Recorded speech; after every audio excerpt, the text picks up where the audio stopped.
In this part of the demonstration, we will show you a little bit about the story, about the quests and non-linearity, and of course the moral choices and consequences of these choices in a game. In a typical RPG game, you have a choice between being a good character and evil character, and right here it's different. You sometimes have to choose a lesser evil, have to sacrifice some things in order to gain something bigger. As we already were showing in a combat demo, we have a prisoner which we captured without fighting. He was defenseless, but the problem is that he has seen Kaer Morhen, he knows the location of our castle, so we cannot just let him go. But on the other side, since we said he's defenseless, he didn't have any weapon, we don't really know what to do with him. Okay, we're talking with him right now, and he's of course begging for mercy, he's saying that he didn't do anything wrong. And, well, we're wondering what to do. Okay, at first, let's play a good character. We will release him without asking any further question, and we'll see what happens. In a moment, we will see the releasing of the prisoner, and we will see, on a little schedule, the effects, the consequences of our decision. It will turn out, in a moment, that this decision was a little bit naive, actually, and that releasing this prisoner will let him go to his master and tell the location of our castle. He will tell about everything that he has seen. So our girlfriend in a long time future, will not be safe, will be killed in an ambush. We can see it on the left side. And on the other hand, since he was walking away, he told us everything about his master. So we will be able to save our friend Berengar in the future.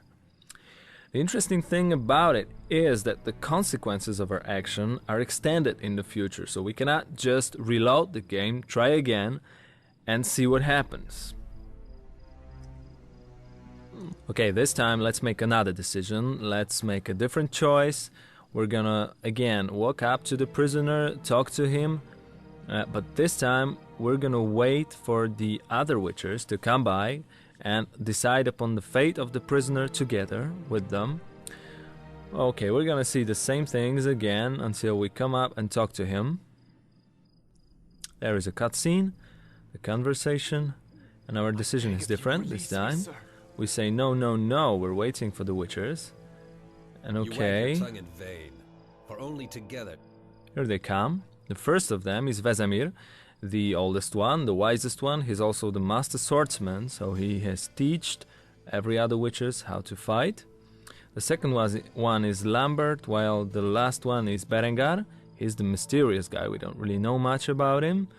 Okay, now the conversation starts.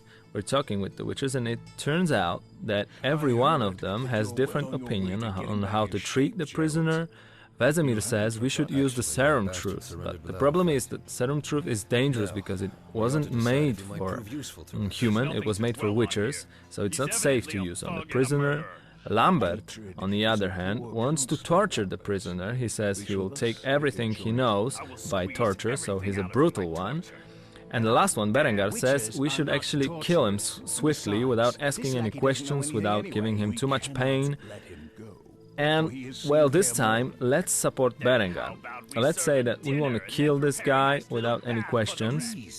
Of course, the Witchers support our decision, say, okay, if that's what you want to do, okay, let's do it. But the personal thing comes in way here, because if we decided to do it, we're gonna have to do it ourselves. So, in a moment, we're gonna see that the decision of the Witcher will be executed. We're gonna do it with our own hands, and let's see how the consequences will be different this time. It turns out that by killing him, by not letting him go, he won't tell anything about the location of our castle to his master, but on the other hand, since we didn't interrogate him, we don't know anything about who ordered the attack. So, on one hand, we will save the life of our girl in the future, because there won't be an ambush, but we won't save the life of Berengar because we don't know who ordered our attack. Summing up, the choices in a game are not just between good and evil. The results of these choices are extended in time, so it is not easy to just reload the game and see what happens if we change our decisions. And all this makes the game fun to play even multiple times.